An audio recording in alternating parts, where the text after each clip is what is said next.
Hola, buenas tardes. Les damos la bienvenida a nuestros clientes y amigos en este evento de principales aspectos de la reforma fiscal para 2021. Como sabemos, el pasado 8 de septiembre, el Ejecutivo presentó ante el Congreso el paquete económico para el próximo año que incluye la iniciativa de la Ley de Ingresos de la Federación para el 2021. Podemos estar de acuerdo o no con los aspectos incluidos en esta reforma. Sin embargo, es imperativo y nuestra responsabilidad conocerlos y saber su impacto en nuestros negocios. Como parte de nuestro compromiso con ustedes, organizamos esta plática en la que tocaremos los aspectos más relevantes. Antes de iniciar, les solicitamos mantener su micrófono y videos apagados. Al final de la presentación, tendremos unos minutos para que nos expongan sus dudas. Esto será por el chat. Vayan escribiendo sus preguntas, por favor. Nuestra socia Teresa Cruz nos ayudará en la moderación de sus preguntas. Asimismo, les compartiremos la presentación completa posteriormente. En este momento, los dejo con nuestro socio y expositor, Juan Carlos Estudillo. Muchas gracias, Juan, por la presentación. Pues es un gusto estar el día de hoy con ustedes para platicar sobre algunos aspectos que consideramos importantes de la reforma fiscal. Es un ambiente complicado el que actualmente se está viviendo en la economía nacional y entonces resulta particularmente importante voltear a ver lo que tenemos en torno en el ámbito fiscal. Quiero iniciar esta presentación platicando un poco de cómo es que percibimos actualmente en la firma todo este tema en el entorno en el que estamos inmersos, ¿no? Sentimos, y como lo decimos en la presentación, las reglas cambiaron. Actualmente la estrategia se llama prevención. ¿Por qué lo vemos así? Porque evidentemente la posición de las autoridades fiscales es otra, evidentemente. Las necesidades de ingresos tributarios son otros y evidentemente ante este entorno y ante las modificaciones que se están dando a través de esta reforma, pues vemos que tenemos que estar priorizando el tema de la prevención en las organizaciones. Dicho de esta manera, pues tendríamos que empezar a repasar lo que tenemos como reforma fiscal para este año. Vamos a hablar un poco del entorno, cómo es que percibimos el entorno fiscal. Hablaremos un poco cómo es que quedó conformado el presupuesto de ingresos para el año 2021, las principales reformas al Código Fiscal de la Federación, que sentimos son las más importantes, algo que se vino en las modificaciones para ISR, IVA y la Ley Federal de Derechos. Me parece que por ahí hay un tema importante en el caso de minería. Esquemas de subcontratación, nos referiremos un poco cómo es que percibimos actualmente el tema de la subcontratación, principalmente el outsourcing, y terminaremos la plática dando algunas recomendaciones que consideramos clave, se deben de tomar en cuenta en la administración, en el control de los negocios, para sacar adelante todo este tema de las obligaciones fiscales. Empezaremos hablando un poco del entorno fiscal y cómo es que lo percibimos. Bueno, actualmente lo que está pasando es que el gobierno federal requiere incrementar sus ingresos tributarios, evidentemente para sacar adelante los programas sociales en los que estamos inmersos, los que están caminando día a día, pero también, ¿por qué no decirlo?, para sacar adelante todos esos proyectos insignia del gobierno federal. No hay dinero, pareciera que es un entorno complicado, y evidentemente, como ya lo veremos ahorita en la ley de ingresos, pues el monto de la recaudación no se modifica de manera importante y esto nos lleva a pensar pues, que evidentemente los ingresos tributarios son un factor clave para lograr esta recaudación o este nivel de ingresos que se espera. Ahora, ¿qué pasa en el ámbito empresarial? Áreas de oportunidad existen.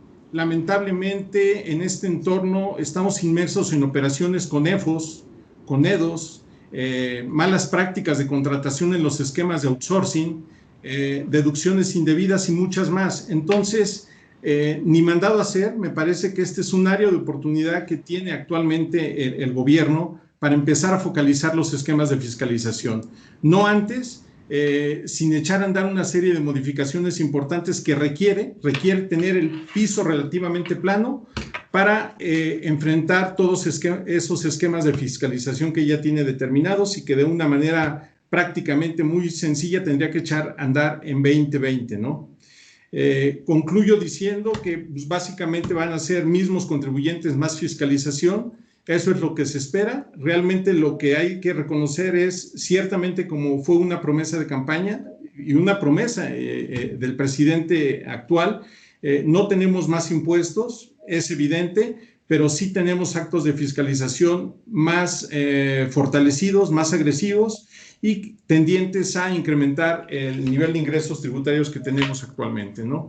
Visto de esta forma, pues entonces comentaremos que estamos en la última fase para la emisión de la reforma fiscal.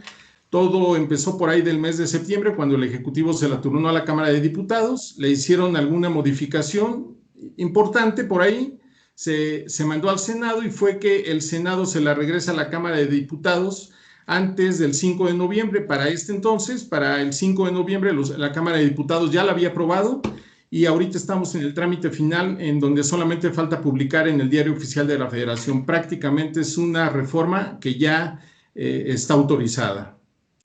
Ok, es importante mencionar aquellas reformas que no prosperaron. Me refiero básicamente a las modificaciones al artículo 45 y 69, donde se facultaba la autoridad para recabar imágenes mediante uso de herramientas tecnológicas como cámaras, videos, grabadoras, etc.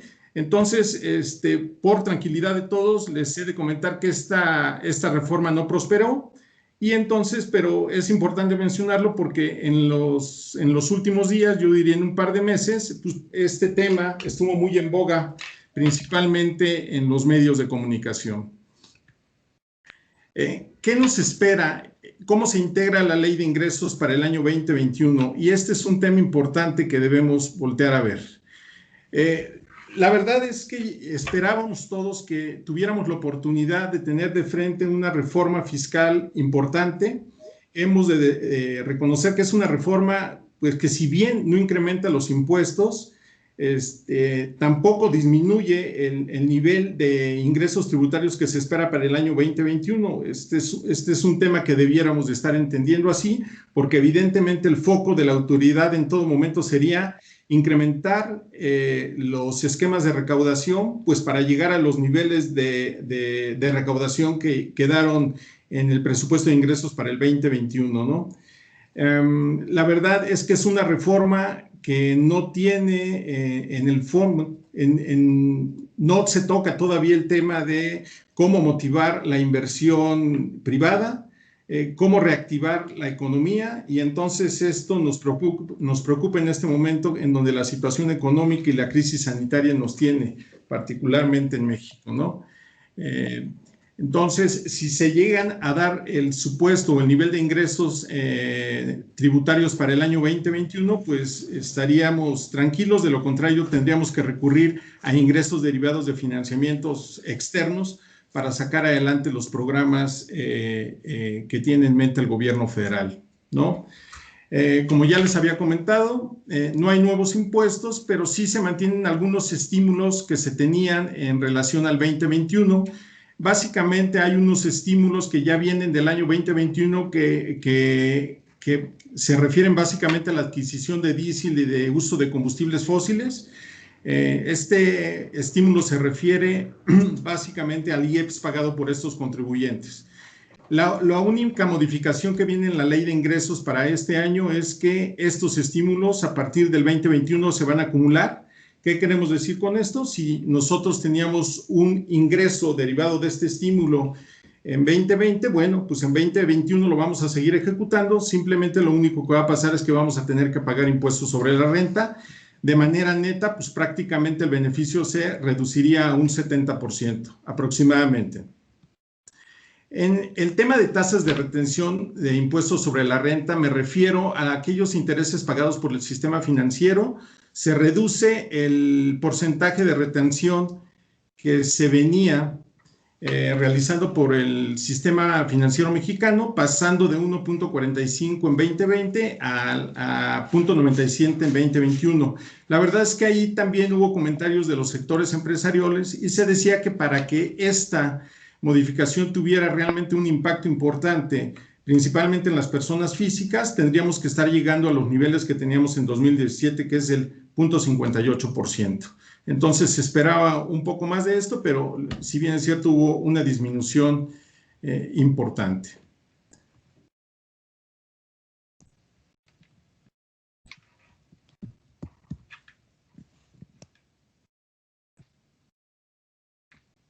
Muy bien. Entonces, nosotros consideramos que las principales modificaciones se dan en materia del Código Fiscal de la Federación. Sí hay algunas modificaciones en la Ley de Impuestos sobre la Renta y en la Ley del IVA, consideramos que son menores, pero fundamentalmente se nos da en Código Fiscal de la Federación y vuelvo a comentar, se fortalecen los esquemas de fiscalización. Habría que tener el piso parejo para efectos de ejercer todas estas facultades que ya tenía en mente la autoridad. He de reconocer que que en el año 2020 y durante 2019 hay que recordar que la autoridad estuvo mandando una serie de invitaciones a los contribuyentes. Sentimos que todos estos 2 años le sirvieron a la autoridad de prueba y error para estar afinando todos aquellos mecanismos y procedimientos de recaudación que tiene implementado al interior del SAT.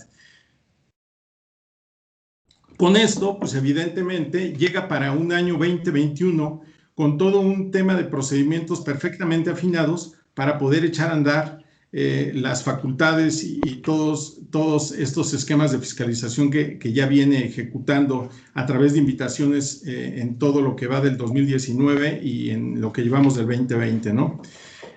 Muy bien, la primera modificación que encontramos en Código Fiscal de la Federación se refiere a la norma general antiabuso, que ustedes recordarán que esta norma proviene del año 2021. Una modificación importante que se da es para el año 2021, para efectos de las operaciones, se dice que si estas operaciones carecen de razón de negocio, evidentemente se limitará el efecto de su deducción. Algo muy importante que también vino en la modificación del código, viene que se aclara y algunos abogados simplemente son de la opinión de que no tendría por qué estarse aclarando esta situación, pero a final de cuentas lo aclara el código, que en términos del Código Fiscal de la Federación los efectos se van a limitar al ámbito administrativo y fiscal.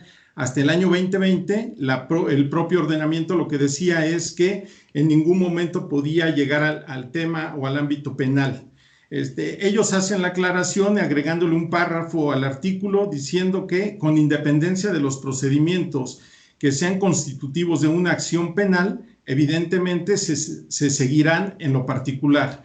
Con esto simplemente echan abajo algunos argumentos que se estaban dando ya en el 2020, en donde algunos abogados lo que decían es, si perfectamente el Código Fiscal de la Federación me decía que aquellos efectos fiscales no iban a tener una consecuencia penal, ahora lo único que dicen es, quitando este párrafo, dan la oportunidad o aclaran a que esto se va a seguir presentando con independencia a las investigaciones en materia penal que se sigan por alguna argumentación de algún acto que se considere que evade o erosiona la base fiscal, ¿no?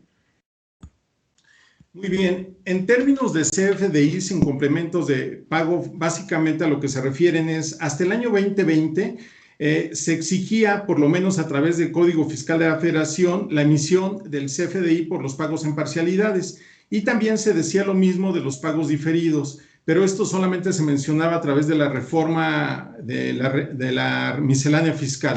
Ahora en 2020, lo que exige el Código Fiscal de la Federación te dice, tanto en pagos en parcialidades como en pagos diferidos, estás obligado de emitir el complemento de pago respectivo. ¿Qué estuvo sucediendo en el año 2020? Que hubo algunos proveedores que no estuvieron emitiendo por sus pagos diferidos los complementos de pagos. Evidentemente, lo que estaban ocasionándole a sus clientes es un tema complicado porque la posición de la autoridad es que si no se cumple en tiempo y en forma con la obtención del complemento de pago respectivo, está cuestionando la deducción del gasto o incluso el acreditamiento del impuesto al valor agregado, ¿no?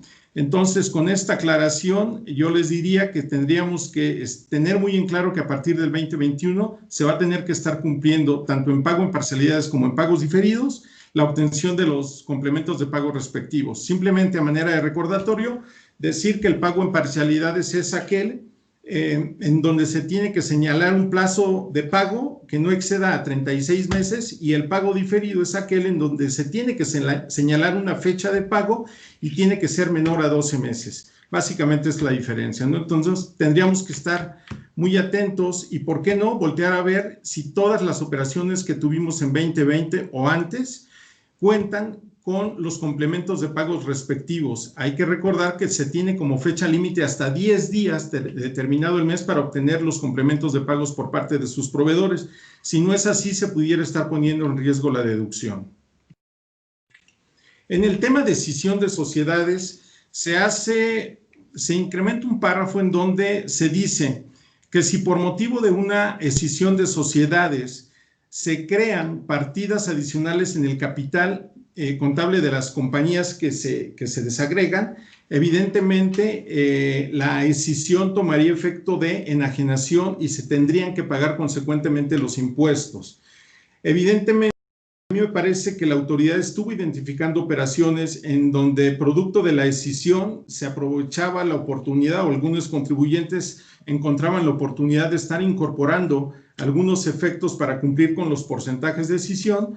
Y entonces, en virtud de ello, es que la autoridad pone esta limitante de que no pueden aparecer partidas adicionales en el capital contable de las entidades que se escindan, evidentemente, porque si no, tendrían que estar considerándose como enajenación el pago consecuente de los impuestos, ¿no?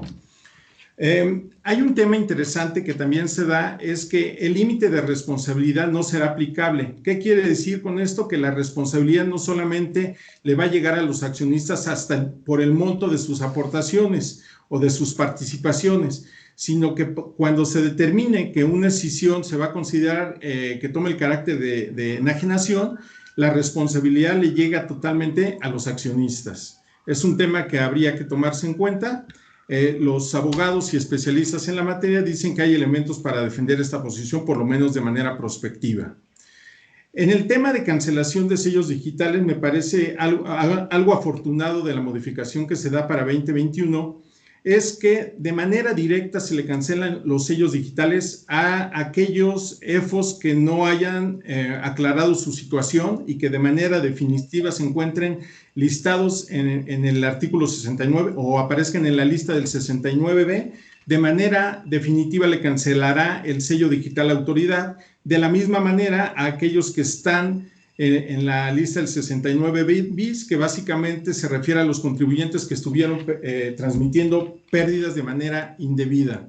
Hay que recordar que ambos se consideran que son hechos constitutivos de defraudación fiscal y en virtud de ello, pues pudiera tornarse es un acto constitutivo de materia penal y consecuentemente pudiera haber una repercusión en materia penal por el contribuyente. Aún y cuando no es una modificación del 2021, quiero repasar con ustedes cuáles son las causas de suspensión de sellos digitales, porque hemos visto con bastante dinamismo que la autoridad fiscal estuvo cancelando temporalmente sellos digitales de las empresas en lo que va del año del 19 y del 2020, y entonces vale la pena que recordemos cuáles son todas aquellas causas de suspensión de los sellos digitales, simplemente a manera de recordatorio para que lo tengan muy en mente y no se nos esté presentando estos temas o se implementen en las entidades las medidas de control necesarias para evitar al máximo la suspensión de sellos digitales, que dicho sea de paso es un dolor de cabeza para las compañías el tratar de estar reactivando nuevamente la emisión de los FDIs. Es complicado, ¿no? Muy bien. En temas de devolución de saldos a favor hay nuevas reglas y lo que nos dice la autoridad para este 2021 es que si el contribuyente no está localizado se va a tomar como la devolución, como el procedimiento de devolución no presentado. Evidentemente, también la autoridad amplía el plazo para la resolución una vez que haya emitido o una vez que haya realizado sus gestiones de revisión. Tendrá 20 días para emitir su resolución en relación a la devolución de saldos a favor. Hay que recordar que hasta 2020 solamente la autoridad tenía 10 días para hacerlo. Entonces ahí 10 días adicional para poder llegar a esta conclusión y emitir su resolución definitiva, ¿no? También lo que para este año se otorga la facultad al fisco de poder emitir una sola resolución por todas las solicitudes que presente un mismo contribuyente de devolución. Hay empresas que mensualmente vienen presentando sus solicitudes de devolución y constantemente la autoridad está emitiendo resoluciones en diferentes momentos. Lo que pasará a partir del 2021 es que la autoridad bien puede juntar un grupo de solicitudes, darles tratamiento de revisión, y estar emitiendo su resolución respectiva en un solo momento. También algo importante en la modificación que viene en código es que cuando se quiera cancelar un registro federal de contribuyentes no se va a poder hacer como antes se venía haciendo. Se tiene que acreditar prácticamente que no se tienen pendientes de obligaciones fiscales con el SAT. De lo contrario, se va a negar la cancelación del RFC al contribuyente que así pretenda hacerlo, ¿no? Evidentemente tendrá que comprobar que no tiene créditos fiscales a su cargo, que no está en los listados del 69, del 69B, que no es un EFO, evidentemente, y que no es un EDO.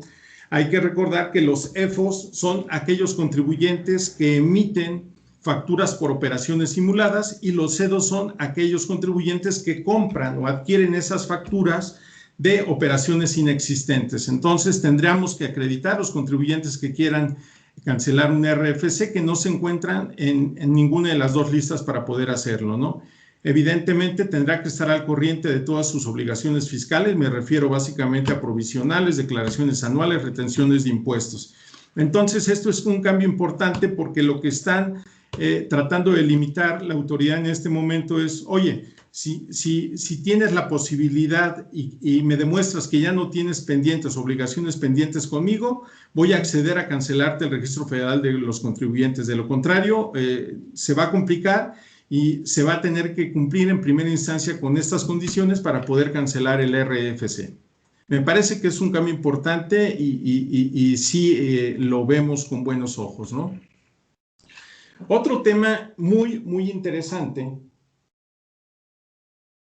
se refiere a los plazos que tenemos para conservar la documentación o a la contabilidad. Si bien es cierto, hemos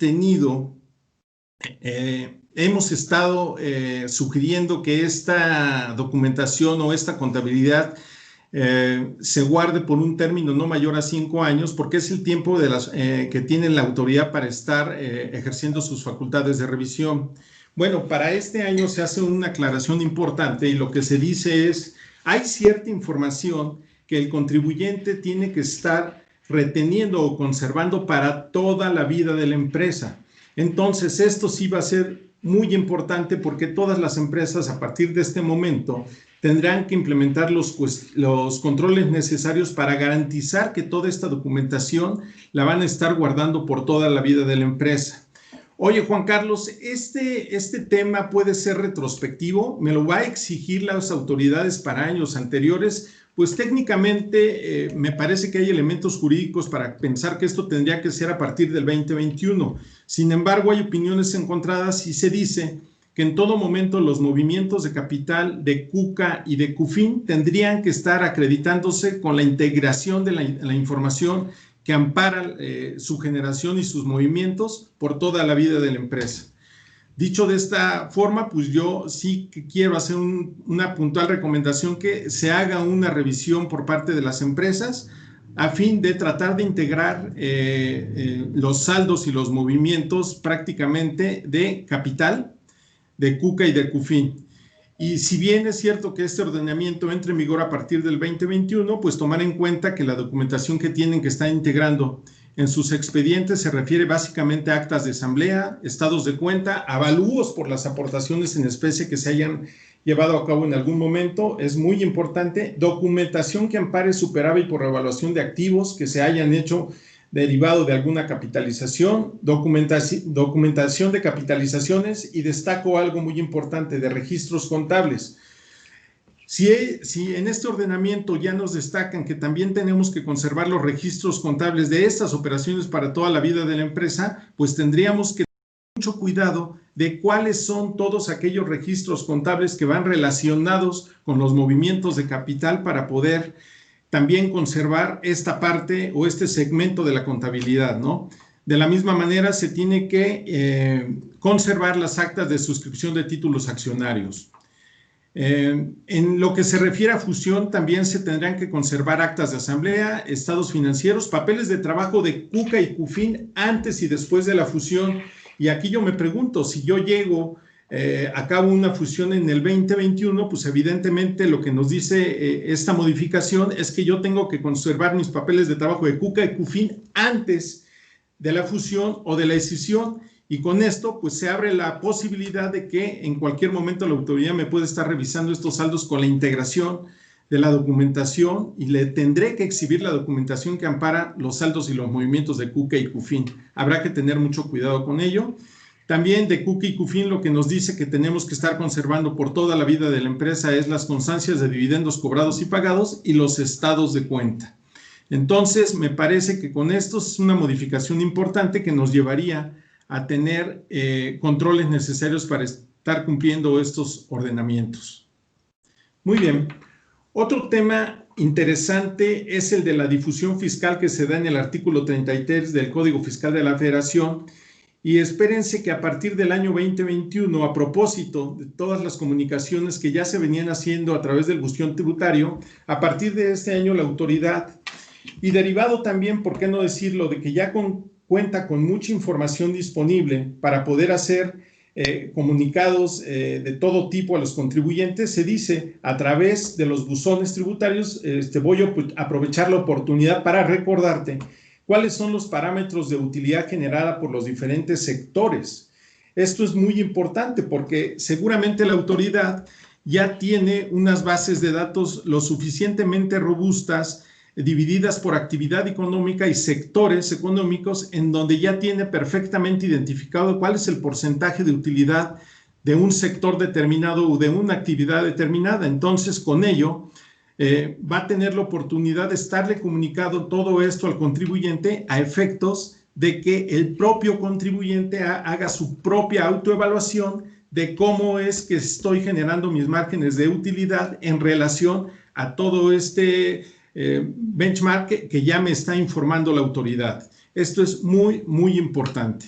Eventualmente, si le manda este tipo de comunicados la autoridad a los contribuyentes, es un poquito para tratar de mandarle el mensaje o motivarle a que revise la generación de sus utilidades antes de estar llegando a mandarle una invitación.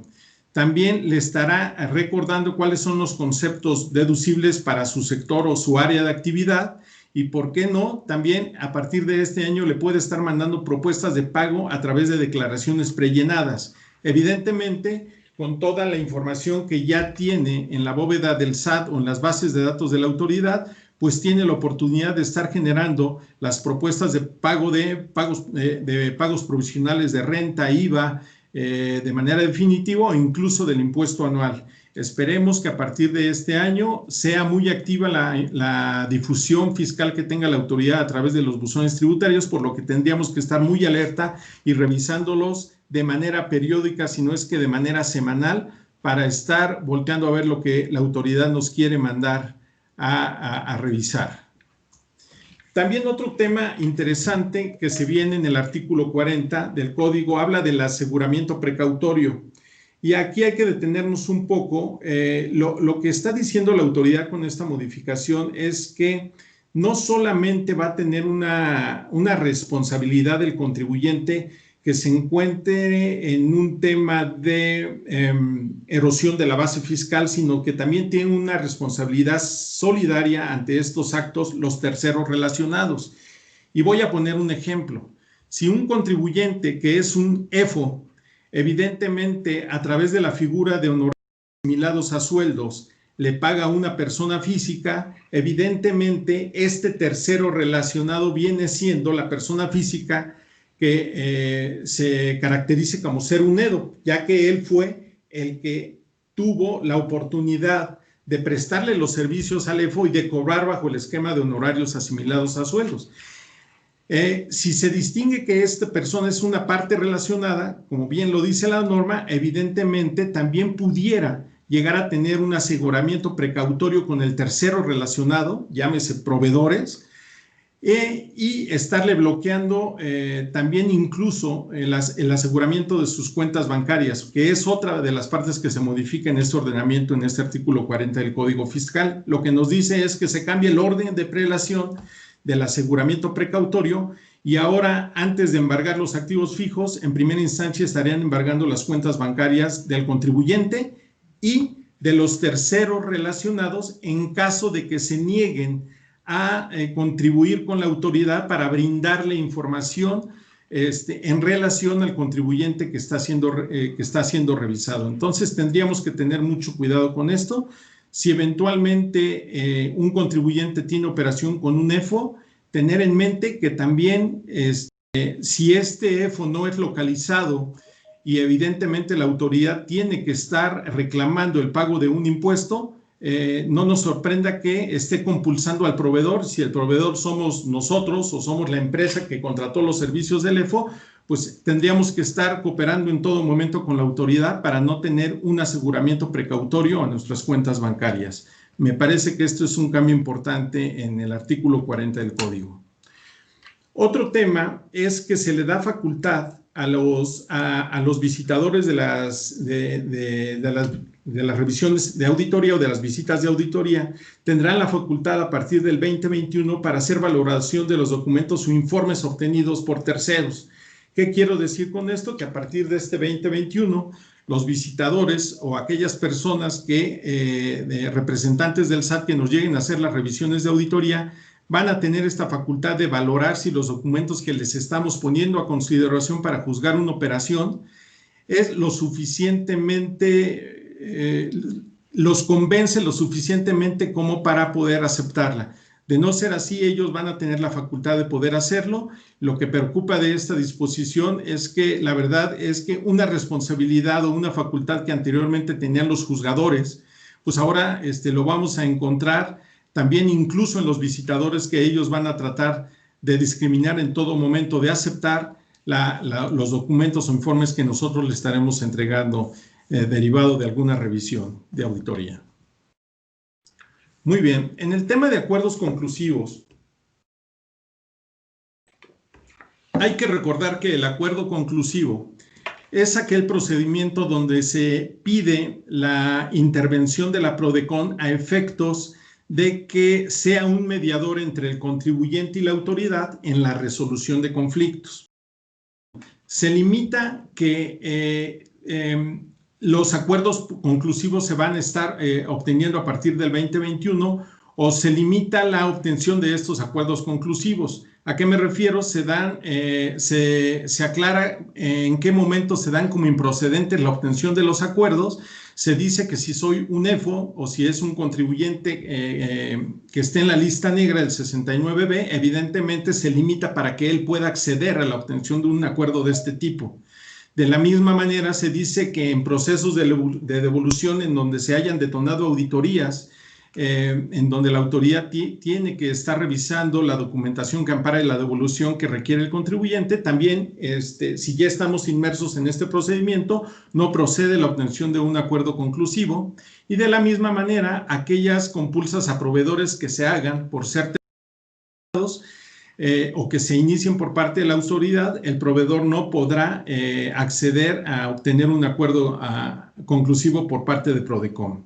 También un tema importante que se da es que ahora solamente los contribuyentes van a tener 15 días a partir de la notificación de las observaciones, del acta final o de la resolución final de las visitas de auditoría o de las revisiones de gabinete. Solamente van a contar con 15 días para poder obtener el acuerdo conclusivo con PRODECON. Lo que se espera con esta modificación es básicamente que se den una lluvia de acuerdos conclusivos, evidentemente a manera de prevenir y que no se les vayan los tiempos a los contribuyentes, pues se espera que dentro de estos 15 días a la notificación de las observaciones se vayan directamente a la obtención de los acuerdos conclusivos para pedir la intervención de la PRODECON. Anteriormente, hasta el momento que se daba la determinación del crédito fiscal y que se le informaba al contribuyente, todavía se tenía tiempo de estar presentando este acuerdo conclusivo. Recordar que ahora solamente se van a tener 15 días para poder hacerlo, ¿no? A partir del 2021. Muy bien. Entonces, ahora hablaremos un poco de las modificaciones que vinieron en materia de ley de impuestos sobre la renta, que básicamente son muy pocas. Repasaremos algunas de ellas. Me parece que básicamente la reforma lo que trata de hacer en materia de impuestos sobre la renta es regular las operaciones y las actividades de las donatarias autorizadas, ¿no? Sí me parece que en los últimos años se abusó mucho de esta figura, incluso que se estuvo teniendo actividades mercantiles desarrolladas por las propias donatarias, evidentemente que no llevaban al pago de impuestos, y es por eso que a partir de este año la autoridad fiscal pues les echa un ojo a las donatarias y les impone nuevas reglas. Hay que recordar que hasta el año 2020 pues las donatarias autorizadas no tenían la preocupación de estar controlando las facturas por todas aquellas erogaciones que hacían, y para el 2021 lo que se les dice es: por todas las erogaciones que tú hagas estás obligado a obtener CFDI. De aquellas erogaciones que no obtengas el CFDI será considerado remanente distribuible y en función de ello tendrás que pagar el impuesto sobre la renta respectivo. También es cierto que había proveedores de bienes y servicios que proveían evidentemente a las donatarias, y que el no exigir el CFDI por parte de la donataria era un campo libre para que los proveedores de las donatarias pudieran estar omitiendo el pago de impuestos por no estar emitiendo el CFDI respectivo. Entonces, en este sentido, nos parece que la regulación es adecuada. También tendrán la obligación de estar documentando sus erogaciones mayores a 2,000 pesos o realizándolas a través de medios bancarios o medios financieros. Esto también para tratar de regular sus erogaciones, ¿no? Algo muy importante que va a pasar a partir del año 2021 es que si en el caso de donatarias autorizadas perderán su autorización si obtienen más allá del 50% de sus ingresos por actividades no relacionadas a su objeto social. Y aquí hay algo muy delicado.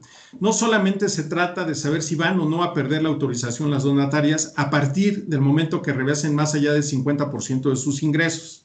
El tema es que de manera inmediata tendrán que entregar su patrimonio, y hablo de patrimonio, no hablo de su capital, hablo de su patrimonio, el patrimonio en su totalidad, a otra donataria autorizada.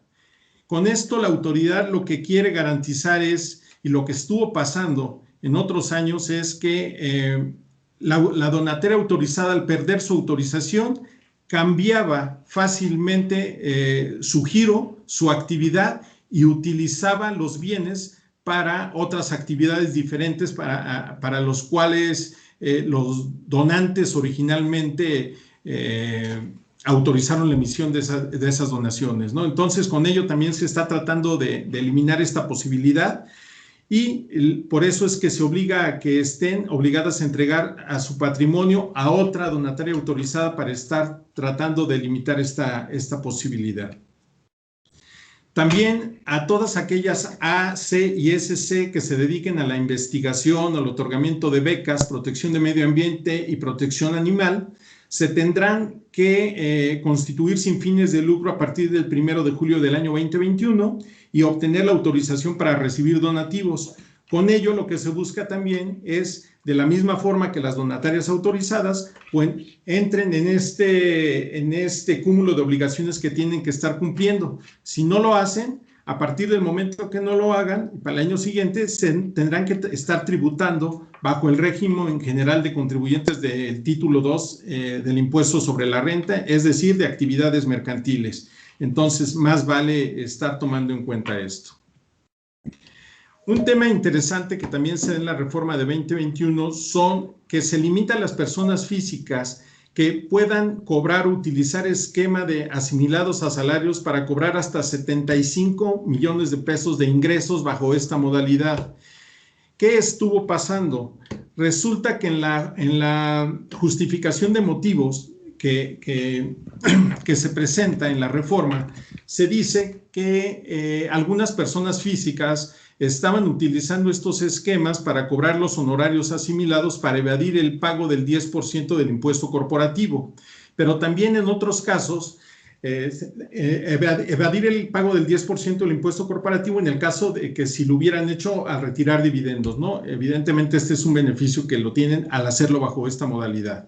También otro tema que se estuvo encontrando es que las empresas que les retenían a las personas físicas bajo este esquema de honorarios asimilados no le estaban pagando el impuesto a la autoridad porque seguramente tenían una serie de contribuciones a favor que aprovechaban para dejar de hacer el pago, dejar de hacerle llegar el flujo a la autoridad, y es por eso que también en virtud de ello se da esta modificación en materia de impuestos sobre la renta, ¿no?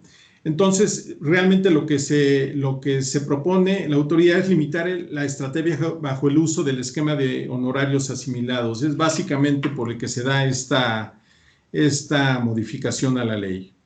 Otro tema interesante es que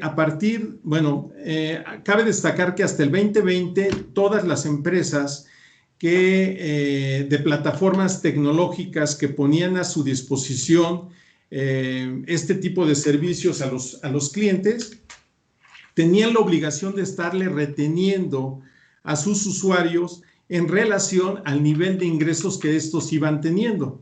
Entonces, para el año 2021, lo que se dice es las plataformas de intermediación o las plataformas tecnológicas tendrán la obligación de estarle reteniendo ya sobre una tasa fija, dependiendo del tipo de actividad que realicen sus clientes, ¿no? Si realizan servicios de transporte terrestre o de entrega, la tasa de retención va a ser fija del 2.1%. Si realizo servicios de hospedaje a través del uso de estas plataformas, pues la plataforma tecnológica me estará reteniendo el 4% de manera fija. Y si realizo la enajenación de bienes y servicios, me estará reteniendo el 1%. Me parece que este es un tema de simplificación administrativa, pero también hay un efecto, porque a los que tenían un ingreso menor se les va a estar subiendo un ingreso dependiendo de la tasa fija, y seguramente a los que estaban teniendo un ingreso mayor, pues evidentemente la tasa se les ajusta a esta tasa fija. Entonces, evidentemente sí simplifica para efectos de las plataformas tecnológicas y de la fiscalización por parte de la autoridad, pero sí me parece que hubo o hay un área de oportunidad ahí todavía. Muy bien, ¿qué pasa si las plataformas tecnológicas no cumplen con sus obligaciones en materia de impuestos sobre la renta e incluso en materia de IVA? Pues una de las sanciones que se establecen en la ley del impuesto sobre la renta se dice que se le va a bloquear el acceso a Internet, evidentemente para que deje de tener este tipo de operaciones, y adicionalmente se le dará instrucción al concesionario de la red pública de que se le bloquee el servicio. Si incluso el concesionario de la red pública no se llevara a cabo el bloqueo del acceso a Internet de la plataforma tecnológica, también se prevén sanciones importantes para el concesionario. Evidentemente, aquí se va directamente la sanción contra ambos, ¿no? Contra el proveedor de Internet y contra el proveedor de la plataforma tecnológica. Muy bien, en el tema de maquiladoras simplemente se clarifica que no es necesario la obtención de un estudio de precios de transferencia para la industria maquiladora. La forma en que las maquiladoras tendrán que estar cumpliendo con sus obligaciones en materia de partes relacionadas extranjeras solamente será de dos formas: obteniendo un acuerdo anticipado de precios de transferencia con el SAT, con las autoridades, o de otra forma, calculando la ganancia mínima, aplicando un procedimiento que se describe como Safe Harbor. Estas son las únicas dos formas que estas maquiladores tendrían, bajo las cuales que estar cumpliendo sus obligaciones en materia de partes relacionadas, ¿no? no se hace necesario la obtención del estudio de precios de transferencia ni la autorización para ello. Muy bien, en materia de la ley del IVA, se ven algunas modificaciones interesantes y simplemente en lo que se refiere a los servicios profesionales de medicina, se aclara que todos aquellos servicios profesionales de medicina prestados a través de instituciones de asistencia público-privada no van a ser afectos al pago de IVA. Me parece que la aclaración cabe, pero en la práctica yo no he observado que existan instituciones de asistencia públicas o privadas que por un servicio o una consulta médica hayan estado cobrando el IVA. Me parece que simplemente es para efectos de aclarar en el artículo 15 que este tipo de servicios son no afectos al pago de IVA, por lo tanto, pues me parece que no tendría mayor tema la adopción de esta modificación, ¿no? En el tema de servicios digitales, lo que nos dice también es que a partir del 2021, la enajenación de bienes muebles usados a través de plataformas tecnológicas va a gravar o se va a considerar como una operación gravada para efectos de impuesto al valor agregado. Y entonces, pues aquí básicamente tendríamos que tener mucho cuidado y estar ciertos de que si vamos a realizar operaciones de venta de bienes muebles usados entre personas físicas, pues estas estarían grabadas a partir del año 2021.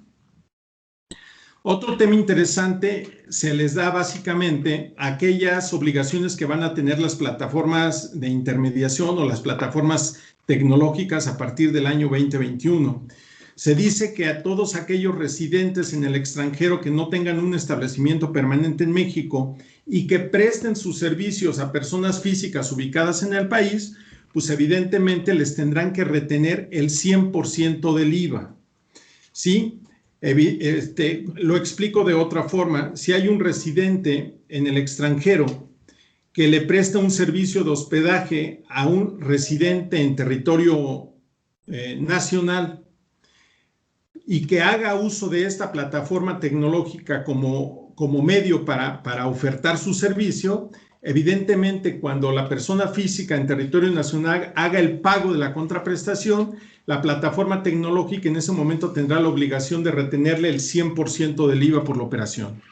Entonces, de la misma manera, si la plataforma tecnológica no tuviera o no estuviera haciendo adecuadamente las retenciones en materia de IVA, tendrá sanciones que ya más o menos las revisamos en la ley del impuesto sobre la renta, que se refiere al bloqueo del Internet, y también por el concesionario de la red pública existirían sanciones si no accede al bloqueo de Internet por parte de la plataforma tecnológica, ¿no?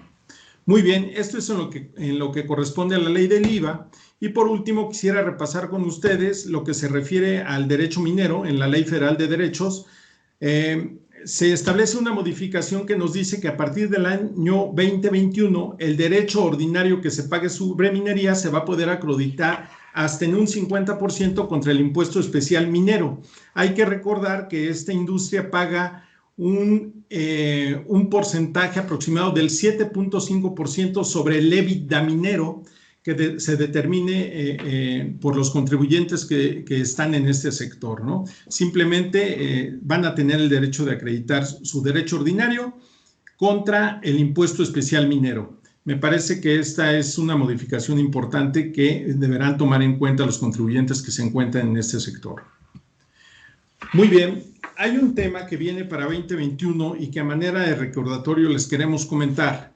Es el tema de esquemas reportables que se inician a partir de enero del 2021. Hay que recordar que los contribuyentes y los asesores fiscales tendrán la obligación de reportar anualmente un extenso catálogo de operaciones que les generen beneficios fiscales.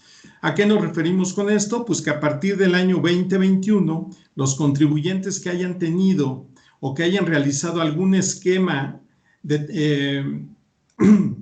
determinado como reportable, lo tendrán que estar reportando a la autoridad a partir de enero. Incluso si esta operación reportable que ellos realizaron, la realizaron en el año 2020 o tuvo efectos en el 2020, para el 2021 lo tendrán que estar reportando. Si este tipo de esquemas o este tipo de estrategia lo hicieron de la mano con un asesor fiscal, ambos tendrán la obligación de estar reportando este esquema a las autoridades fiscales a efectos de que sea autorizado y, por qué no decirlo de otra forma, aprobado por parte de las autoridades fiscales. Entonces, esta es una obligación que tenemos ya en puerta. Habrá que revisar si tenemos los controles suficientes para poder hacer una revisión exhaustiva de este tipo de esquemas. También lo que se dice es que este tipo de esquemas básicamente pueden estar directamente ligados con todas aquellas partidas en conciliación que tengan un efecto fiscal y no contable, lo que nosotros llamamos como diferencia temporal. Tendríamos que estar revisando exhaustivamente este tipo de diferencias en donde se tenga un beneficio fiscal y no contable, evidentemente porque se tendría la obligación de estar reportando como una operación reportable a partir del enero del 2021. Otro tema que queremos destacar con ustedes es recientemente y el pasado 5 de noviembre en algunos periódicos de circulación nacional, se habló de la iniciativa del Partido del Trabajo en la Cámara de Diputados de derogar en la Ley Federal del Trabajo los artículos referentes a la subcontratación. Evidentemente, y ya en repetidas ocasiones, el Ejecutivo se ha pronunciado en relación a este tipo de esquemas y lo que pensamos es que se busca eliminar de toda forma el outsourcing. Hay un tema que habrá que tomar en cuenta. Si bien es cierto que el outsourcing es un esquema del cual los contribuyentes o algunos contribuyentes han abusado de ello, pues sí, una modificación o si se llega a eliminar este esquema en su totalidad, esperamos también un efecto importante a nivel gobierno, porque hay que recordar que son aproximadamente 70,000 empleados los que están contratados bajo este esquema en el gobierno, ¿no? Sí me parece que todo tendría que ir de la mano con tratar de buscar mecanismos o procedimientos que nos ayuden a regular la actividad del outsourcing o de subcontratación, que pudiera ser a lo mejor buscar un esquema de certificación de las empresas de outsourcing para garantizar que sean bien portadas, porque evidentemente sí me parece que los esquemas de outsourcing, y está probado que no solamente en México, sino en todo el mundo se requiere de ellos para fomentar el desarrollo de las empresas. Entonces es un tema importante que debiéramos tomar en cuenta. Por último, queremos hacer y poner a consideración de ustedes una serie de recomendaciones que nos parecen importantes que las administraciones tienen que llevar a cabo a partir del siguiente año o incluso a partir de este momento. Entonces son 10 recomendaciones que nosotros hacemos y que se refieren a lo siguiente. Con todo este ambiente y con todo este entorno de fiscalización al que nos vamos a enfrentar en 2021, pues sí quisiéramos que se tomaran en cuenta las siguientes recomendaciones. Es por lo menos revisar el buzón tributario 2 veces por semana, garantizar y priorizar la conciliación mensual de los CFDIs entre el SAT y el contribuyente. Hay que recordar que si existe discrepancia entre los CFDI que obran en la bóveda del SAT con lo que se tiene en los registros contables del contribuyente, pues es un tema de discrepancia fiscal y pudiera ser un tema que pudiera tener consecuencias incluso fiscales y consecuentemente pudiera ser incluso de tipo penal. Una tercera recomendación que hacemos es revisar periódicamente si sus proveedores se encuentran en las listas negras del 69B, porque hay que recordar que tienen un plazo para poder corregir la situación. Ahí nos hemos encontrado en algunas ocasiones que los proveedores o algunos contribuyentes lo que dicen es, bueno, en tanto mi proveedor no salga en la lista del 69B, no hay de qué preocuparme. Yo les diría, sí, hay una segunda o una primera preocupación que debiéramos tomar en cuenta. Si el contribuyente está consciente que no va a poder acreditar la materialidad ni la razón de negocio de ese servicio que tuvo con determinado contribuyente, aun y cuando todavía no ha caído en la lista negra, me parece que es momento de pensar en corregir la situación fiscal. ¿Por qué destaco esta situación? Hay que recordar que los contribuyentes tienen hasta el 31 de marzo del 2021 para poder regularizar todas las erogaciones que caigan en esta condición. De no hacerlo, evidentemente se enfrentaría a estar ejecutando una deducción indebida y consecuentemente esta puede ser constitutiva de un acto penal por parte de las autoridades. Entonces, sí habría que cuidar y tener mucho control sobre esto para efectos de no estar enfrentando contratiempos en el futuro. También la cuarta recomendación se centra en protocolizar los contratos más importantes, principalmente con proveedores de servicios, y verificar la existencia de documentación que se tenga para acreditar su materialidad y razón de negocios. No sirve nada más acreditar la materialidad, también tengo que estar acreditando la razón de negocios. Tampoco sirve acreditar la razón de negocios si no tengo debidamente acreditada la materialidad. Entonces, en función de ello, me parece que es un esfuerzo importante de integración de documentación que tendrían que estar haciendo los contribuyentes para estar durmiendo tranquilos en este tema, ¿no? La otra recomendación es integrar y conservar la documentación que ampara los saldos y movimientos de CUCA, CUFIN y pérdidas fiscales, ¿sí? Como ya lo vimos en láminas anteriores, es muy importante que tengamos en cuenta esto. Hay mucha documentación o la documentación a la que hace referencia el Código Fiscal en relación a los movimientos y generación de CUCA, CUFIN y pérdidas fiscales. Me parece que es importante y el momento que lo tenemos que hacer para enfrentar adecuadamente el 2020. La otra recomendación es revisar las operaciones entre partes relacionadas para verificar si tienen realmente una razón de negocio y que se acredita la materialidad. En algunos grupos de empresas se utilizó en el pasado las operaciones entre partes relacionadas para disminuir o bajar la base gravable de impuestos sobre la renta. Entonces, si ya tenemos conocimiento, ya se tiene conocimiento de la existencia de algunas operaciones que pudieran estar bajo esta condición, es importante que se centren en revisar si van a poder acreditar la razón de negocio y acreditar la materialidad para que no enfrenten un tema de no deducibilidad de las operaciones que también pueda tener una consecuencia de tipo penal para el contribuyente. La séptima recomendación se centra en revisar los esquemas de outsourcing contratados para ver si representan una contingencia fiscal. El mensaje es muy claro. Si se celebran operaciones con outsourcing que son irregulares y que no han podido estar en orden con la autoridad en el cumplimiento de sus obligaciones fiscales, pudiéramos tener una contingencia fiscal para el tercero relacionado. ¿Quién es? El contribuyente que haya contratado los servicios. Muy bien. También se recomienda revisar la aplicación de posibles deducciones injustificadas en el pasado. Nos referimos a aquellas operaciones o aquellas deducciones que no tuvieron una razón de negocio. Habría que voltear a ver y ponderar si vale la pena corregir esta situación a través de la presentación de complementarias.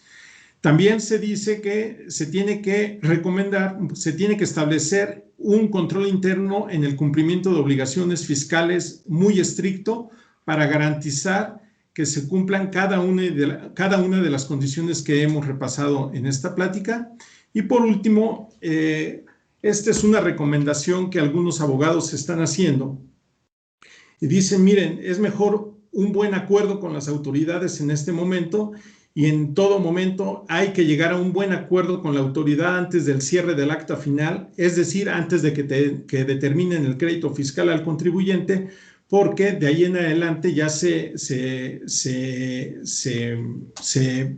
resulta muy complicado salir bien librado y más que nada en el tema penal para el contribuyente y para sus socios o representantes legales. Entonces, sí se viene haciendo esta recomendación que a lo mejor vale la pena tomarla y que es importante la tengan en mente, ¿no? Con esto termino mi participación y sin antes agradecerles la oportunidad que nos dieron de platicar el día de hoy. Fue breve plática, quisimos cerrar con estas recomendaciones que consideramos muy importantes, que se debe de tomar en cuenta y que vale la pena reflexionar sobre lo que ha pasado en nuestros negocios y lo que está por pasar en términos del cumplimiento de obligaciones fiscales.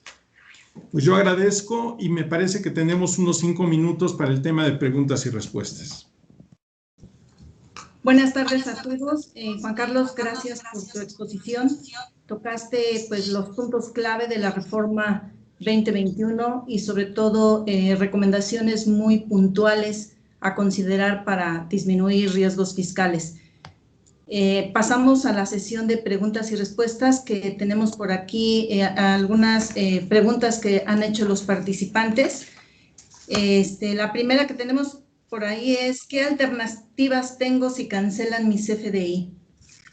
Bueno, si te cancelan el CFDI de manera definitiva es porque ya identificaron o que transferiste pérdidas de manera indebida o incluso porque estás en la lista negra del 69B. Se antoja que el procedimiento para reactivar el CFDI, si estás en una de estas condiciones, va a ser doloroso, va a ser complicado, porque evidentemente no es lo mismo una cancelación que una suspensión. Si te refiere, o si la pregunta se refiere a una suspensión, hay que recordar que cuando te suspenden temporalmente el CFDI por algunas de las causales que enumerábamos, hay oportunidad que en un término no mayor a 40 días tú puedas regularizar tu situación. Realmente, cuando cancelan un CFDI a un contribuyente, la regularización o la recuperación del sello digital se antoja que tenga que ser en un plazo no mayor a una semana, porque evidentemente interfiere con la operación y con el dinamismo o las actividades mercantiles que lleva a cabo el contribuyente, ¿no? Bien, gracias. Tenemos aquí otra pregunta sobre el tema de outsourcing. Si crees que se cancelará este esquema y qué consecuencias tendrá para las empresas y trabajadores. A mí me parece que el esquema de outsourcing no puede ser cortado de tajo. Sí me parece que el esquema legítimo de outsourcing contribuye al desarrollo de las empresas. ¿Por qué no decirlo incluso en las estructuras de gobierno de los países? El ejemplo son los 70,000 empleados que se tienen contratados bajo este esquema en el gobierno federal, pero sí me parece que se tienen que poner nuevas reglas. Y como lo comentaba en el transcurso de la plática, valdría la pena que se tomaran el tiempo los legisladores de analizar si vale la pena estar certificando las operaciones de outsourcing y con ello estar blindando, porque me parece que también justo se están pagando por pecadores. Y yo quisiera recordar algo, Tere. El tema de las reformas fiscales, o hay que recordar que las reformas fiscales son motivadas por abusos de los contribuyentes o por abusos que nosotros tenemos de ciertos esquemas ya existentes. Entonces, con ello lo que quiero decir es: ningún esquema es malo, el tema es que se abuse de manera indebida de las bondades de los mismos, ¿no? De acuerdo. Tenemos varias preguntas. Sabemos lo complicado que están las agendas de todos nuestros invitados. Si te parece, leo la última pregunta y el resto serán contestadas vía correo electrónico. Sí, con gusto. Estamos llegando al final de la sesión. Leo la última pregunta. En honorarios asimilados a salarios, cuando se rebasan los 75 millones de pesos, ¿bajo qué régimen podrá tributar? Esa pregunta es bien interesante, Tere. Cuando una persona física rebasa los 75 millones de pesos y se encontraba bajo el esquema de honorarios asimilados a sueldos, ¿qué va a pasar? Que hasta por los 75 millones primeros, evidentemente a quien le prestó el servicio es quien le va a retener, y a partir del excedente de los 75 millones, la persona física tendrá que tributar bajo el régimen de honorarios o bajo actividad económica. Entonces, con ello, la persona física está obligada de ir haciendo sus pagos provisionales mes a mes. ¿Por qué? Porque ya no va a tener un tercero relacionado que le retenga y pague por su cuenta la autoridad hacendaria, ¿no? Entonces, a partir de este momento y por el excedente de los 75 millones, lo tendría que hacer bajo el régimen de honorarios o por actividad económica. Gracias. Con esto concluimos la presentación. De la Paz Costemalle agradece a nuestros clientes y amigos la participación en este evento. Reiterarles que estamos a sus órdenes para apoyarlos en la gestión de su negocio. Los invitamos a nuestra siguiente conferencia que está programada para el próximo 20 de enero, Ventajas de Gobierno Corporativo. Que tengan todos un buen día. Gracias. Muchas gracias. Gracias, buen día. Muchas gracias. Gracias. Gracias. Buen día. Muchas gracias, es muy interesante y muy buena y en una hora. Muy felicidades. Muchas gracias. Muchas gracias. Hasta luego, buen día para todos. Gracias, buen día. Muchas gracias, buenas tardes. Muchas gracias, es muy interesante. Hasta luego.